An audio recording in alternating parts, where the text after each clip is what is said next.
Welcome to A-Level and AP Physics. In today's lesson, we will discuss past paper questions from October-November 2022, Paper 4, Variant 2. This lesson, we will discuss questions on electric fields, simple harmonic motion, and thermal physics. And these three topics are very important for your A2 exam because every year you will see one question from each topic. I mean, one question from thermal physics, one question from simple harmonic motion, and one question from electric field. So understanding of these questions and also these topics is very important for your paper 4 exam. So listen to this video carefully and try to improve your understanding of these topics. Let's study together. Let's improve together. For part A, ideal gas equation is given to us and we need to state the meaning of each of the symbols in this equation. So first of all, if you look at P is the pressure of the gas. So simply we can say P is pressure of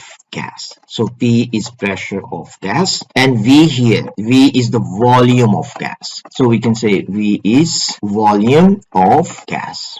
Volume of gas. N is the number of molecules of gas. So N is number of molecules of gas, and K is Boltzmann constant. So K is Boltzmann constant. So this is Boltzmann constant. And T, this is thermodynamic temperature. It has to be in Kelvin. This is thermodynamic temperature. So simply you have to write down the meaning of these symbols. Thermodynamic temperature. If you write down this one, you will get 3 marks. So in the answer, this is how you can write down your answer. So simply these things you can write down. If you write down the meaning of each of the symbols, you will get 3 marks. But one thing you have to be very clear.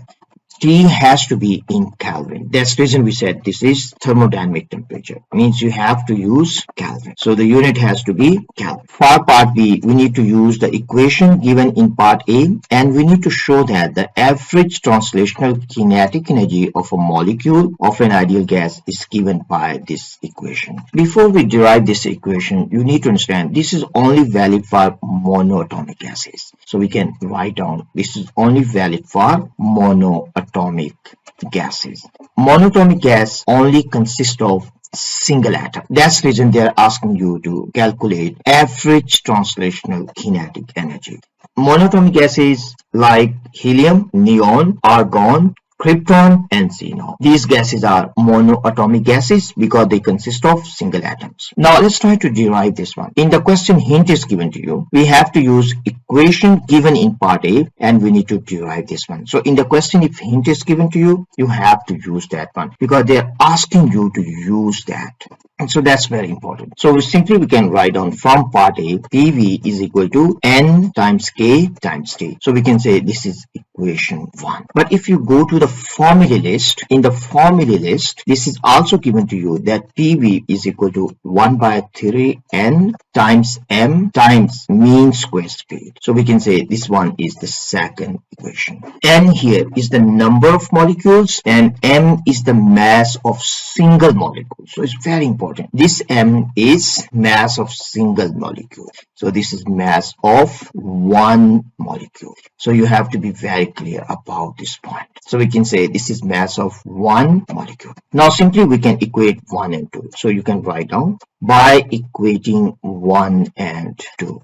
So we can equate 1 and 2. So we can write down simply in this case 1 by 3 N times M times mean square speed. And this is equal to N times K times T. So in this case we have common N. So we can cancel N with N. So we left with 1 by 3 M times mean square speed, and this is equal to kT. Now simply we can write on here M times mean square speed, this is equal to 3 times kT. We need to calculate average translational kinetic energy. So if we divide this one by 2, we can also divide this side by 2. So this is kinetic energy now. So we can say this is average translational kinetic energy. And this is equal to 3 by 2 K times T.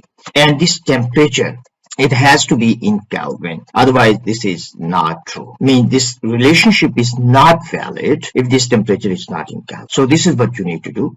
I hope this one is clear to you, how to derive this equation. And this question is very common in past papers. So you need to understand how to derive this equation. We can also write down, let's say, PV, for example. This is given to you 1 by 3 N times M time mean square speed. So we can a little bit rearrange. We can say P is equal to 1 by 3. So here you have N, here we have M, and this one is divided by V. And this is multiplied by mean square speed. So in this case, if you look at this quantity, this is the total mass of the gas, and this is total volume of the gas. So total mass divided by total volume, this is equal to density. So you can rewrite this formula. 1 by 3 times density of the gas time mean square speed. So sometimes density will be given to you, mean square speed will be given to you. They will ask you to calculate value of P. So you can use this form of this equation. So very helpful, this one. So try to remember this one and also try to understand this one. For part C, it is given to us the mass of an oxygen molecule is 5.31 times 10 to minus 26 kilograms. Assume that oxygen behaves as an ideal gas. For part C1, we need to use the equation in part B to determine the root mean square speed of an oxygen molecule at 23 degrees Celsius. In part B, we have derived this equation. 1 by 2 m times mean square speed, and this is equal to 3 by 2 k. Now in this question we need to calculate root mean square speed. So first thing we can do is we can simply cancel this 2 with this 2. So then we left with m times mean square speed, and this is equal to 3 times k times t. We need to calculate mean square speed, so we can simply write down. So this one is the mean square speed, so the mean square speed will be equal to 3 kt divided by m. So this is the mean square speed, but question is asking you to calculate root mean square speed. So it simply means that we have to take square root on both sides. So this will be 3 kt divided by m square root of this. Now simply we need to plug in values. So this is root mean square speed.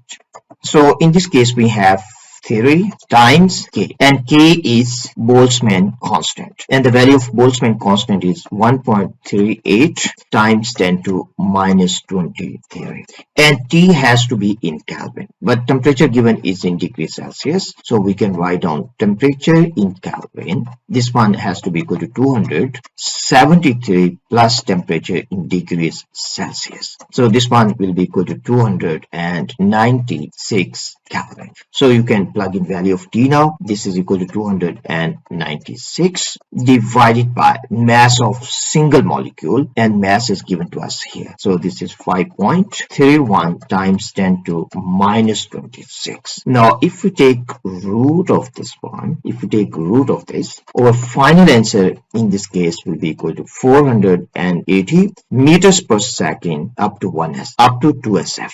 So this one is our final answer. So final answer is 480 up to 2 SF. So this is how you need to calculate root mean square speed. You have to be careful with temperature. Temperature has to be in Kelvins. So this has to be in Kelvin. So this is how you can do quite straightforward one, and also a typical type of question. For the second part, it is given to us a fixed mass of oxygen gas at initial pressure P is sealed in a cylindrical container by a movable piston at one end, as shown in figure 3.1. The temperature of the gas is 23 degrees Celsius. The piston is slowly moved into the cylinder so that the oxygen gas is compressed. At all times, the gas and the container remain in thermal equilibrium with the surroundings. Thermal equilibrium simply means that there is no change in temperature. So it means that temperature of the gas remains constant in this process. On figure 3.2, we need to sketch the variation with pressure pressure of the RMS speed of the oxygen molecules as the pressure increases. So simply we need to understand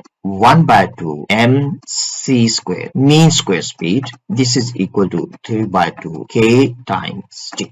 Now from here, if we rearrange this one, we can simply understand directly from here. Mean square speed in this case is directly proportional to temperature in Kelvin. Because mass of the molecule is constant, 1 by 2 is also constant, 3 by 2 k, this is also constant. It simply means that mean square speed, this is directly proportional to temperature in Kelvin, or we can say in this case CRMS, root mean square speed. This is directly proportional to square root of temperature in Kelvin. If temperature remains constant, it means that CRMS, it will remain constant. So this is the point you need to understand. In this case, pressure is increasing because P is equal to 1 by 3 rho times mean square speed. So C square remains constant, but in this case, density of the gas is increasing because when we push this piston inside, volume of the gas will decrease, but mass of the gas is constant, so it means that density of the gas will increase. If density of the gas increase, it means pressure of the gas will increase, but temperature of the gas will remain constant because this is in thermal equilibrium with the Schrodinger. So as temperature remains constant, it means mean square speed will remain constant. So the question is asking us to sketch RMS speed against pressure. So it simply means that you have to just draw a straight line. So you can just draw the straight line, horizontal line, because in this case, speed is not changing with P. So this is what we need to draw for this question. And this question has 2 marks. For question number 4, it is given to us figure 4.1 shows the variation with time t of the height h above the ground of an object of mass 36 kg that is undergoing vertical simple harmonic motion. For part A, for the oscillations of the object, we need to determine amplitude x0 in centimeters. In order to answer this type of problems, the best way is always mark equilibrium. Means try to find out equilibrium position. In this case, equilibrium is at 10 centimeters. So we can say equilibrium position in this case is at 10 centimeters. So this is the equilibrium because we have displacement 8 centimeters here and 8 centimeters below. So this is our equilibrium. The question is asking us to find out amplitude of that. So the amplitude, we can say in this case A naught. This will be equal to 18 minus 10. So this is equal to 8.0 centimeters. You can also see 10 minus 2. That is also equal to 8 centimeters. So the answer for this question is 8.0 centimeters. You can also sketch this one. So simply we can sketch this. And we can also imagine this one is the ground. This is the ground, and we can imagine it's a spring mass system. So this is spring mass system. So the equilibrium in this case is at 10 centimeters from the ground. So this is at 10 centimeters. So when it is at the lowest point, so this is the lowest point. So this height is 2 centimeters. And when it is at the topmost point here, so this height from the ground, this one will be equal to 18 centimeters. For the second part, we need to show that angular frequency is equal to 1.6 radians per second. And angular frequency omega, this is equal to 2 pi over t, and t is the time period. So simply we need to find out time period, and we can plug in value of time period and we can find out value of omega. In this case, if you look at this given curve, time period is equal to 4 seconds because this is one complete cycle, or simply you can say this is one complete oscillation. So the time taken is equal to 1 time period. So simply we have to divide this one by 4.0. So the answer in this case will be equal to 1.6 radians per second. So this is the answer. For the next part, we need to determine the total energy capital E of these oscillations. And total energy, this can be equal to maximum kinetic energy, we can say E max, maximum kinetic energy, or this can be equal to maximum elastic potential energy, E max. The magnitude of kinetic energy maximum and elastic potential energy maximum will be the same. So we can simply, in this case, we can look at EK max. EK max will be equal to total energy of the oscillations. EK max is equal to 1/2 mv max square. Means when object is at equilibrium, its speed is maximum, so its kinetic energy will be maximum. And Vmax, this is equal to A times omega. So this is over Vmax. So simply we can replace Vmax with A times omega. So we have A times omega square. So if we simplify this one, we can say this is 1/2 m A square omega square.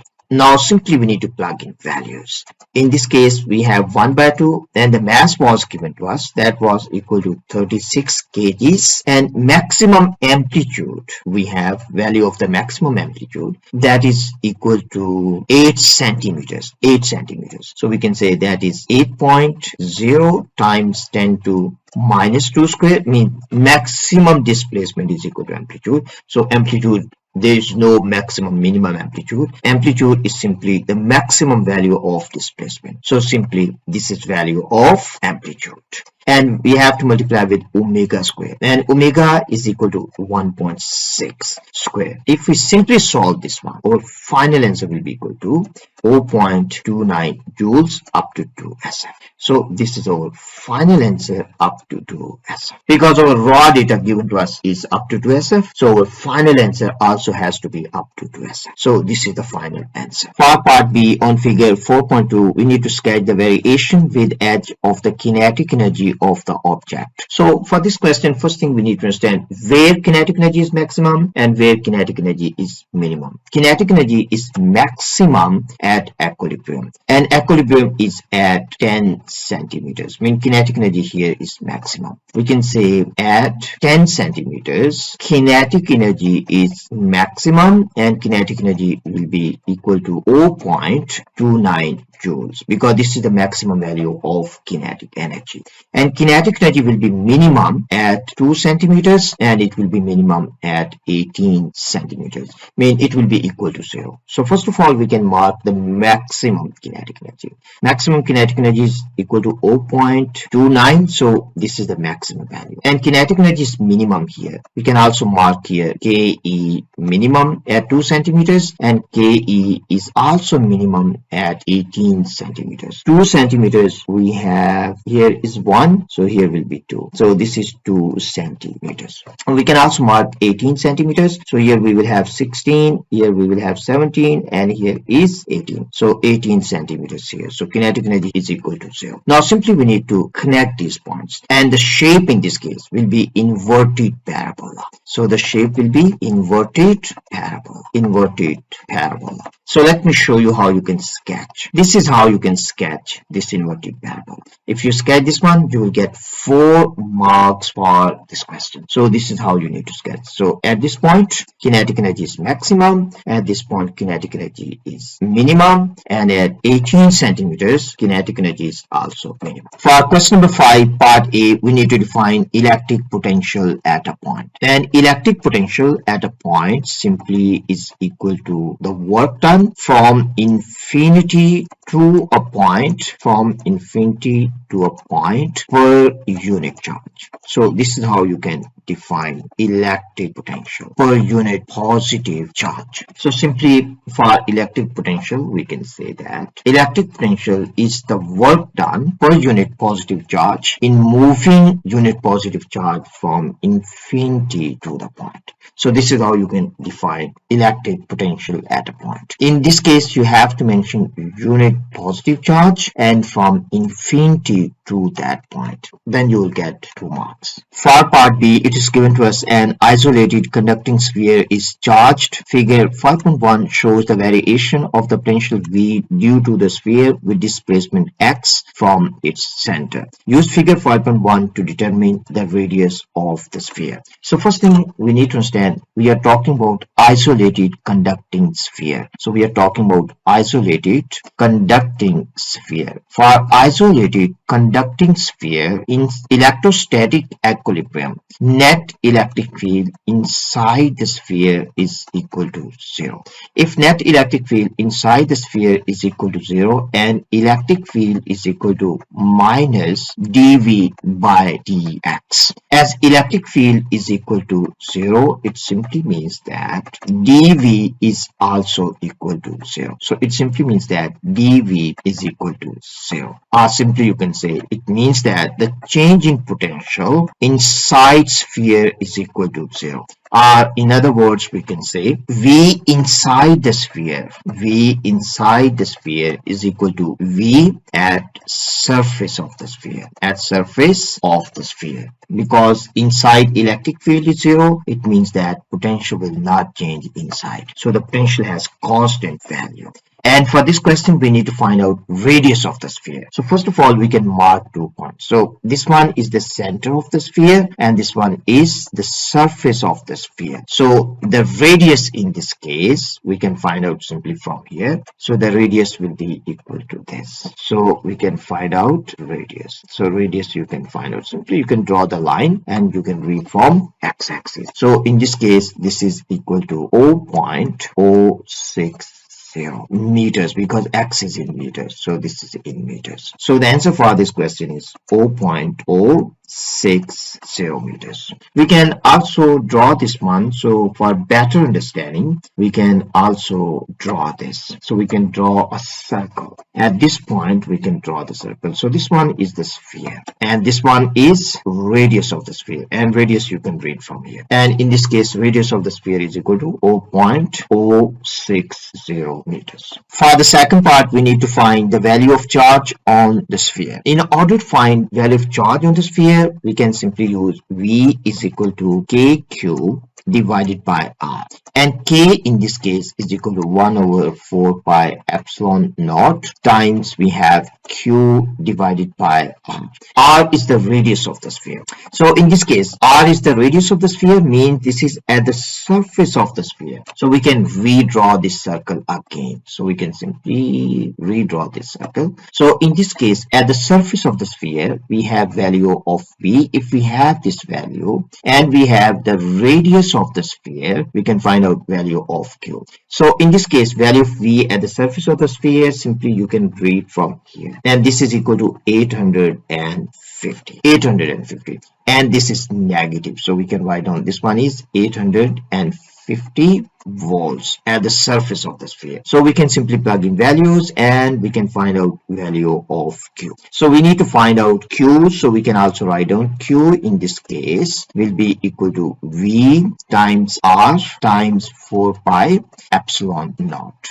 Value of V we have, this is 850 volts, and the radius of the sphere we have already found its value, that was 0.060 multiplied by 4 pi multiplied by epsilon naught, and epsilon naught is 8.85 times 10 to minus 12. Now if we solve, our final answer will be equal to 5.7 times 10 to minus 9 coulombs. So this is the amount of charge on the surface of the sphere. So this is negative 5.7 times 10 to minus 9. 5.7 times 10 to minus 9 coulombs. So this is 7. So let me rewrite this one. This is 5.7. So this is 5.7. So this is our final answer. The concept is that you need to take value of V at certain value of R, and then you can find out value of Q. In this case, we have chosen the surface because this is the easiest point to find value of V and also the easiest point to find value of R. So at certain value of V, if you have value of R, you can find out value of Q. And so this is how you can figure out. For part C, it is given to us two spheres are identical to the sphere in B. Each sphere has the same charge as the sphere in B.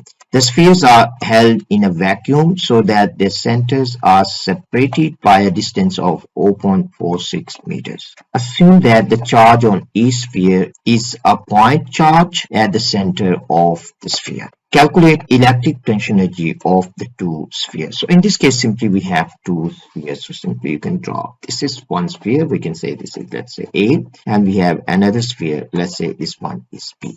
And the distance between the centers is given to us. So this is the distance between the centers. That is equal to 0.46 meters. And charge on each sphere is equal in magnitude to the charge on the sphere in part B. So we have already calculated in part B the amount of charge that was equal to 5.7. If you write down in a more precise way, that was equal to 5.67 times 10 to minus 9. And so the charge in this one is also the same. So this is 5.67 times 10 to minus 9 coulomb. So this is in coulomb. This is also in coulombs. Now we need to find out electrical potential energy of the system. And electrical potential energy of the system, this will be equal to K times charge on one sphere times charge on the second sphere divided by the distance between the centers. In this case, you can also add negative sign because the charge on sphere in B was negative. So we can add negative sign also here. So we can also add negative signs here. So in this case,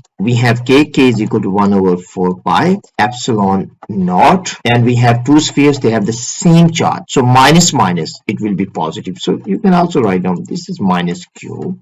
And this is also minus Q, and R is the distance between the centers. We can say this is R. Now, if we simplify this one, we can simply write down, we will have Q square, then this will be divided by 4 pi epsilon naught times R. Now, we just need to plug in values. So, in this case, we have value of Q that is equal to 5.67 times 10 to minus 9 square, and this is divided by 4 pi, and we have value of epsilon. Epsilon is 8.85 times 10 to minus 12, and we have value of R. R is equal to 0.46. Now we just need to plug in these values in the calculator, then you can calculate value of electrical potential energy, and your final answer will be equal to 6.3 times 10 to minus 7 joules up to 2 SF. So this one is our final answer.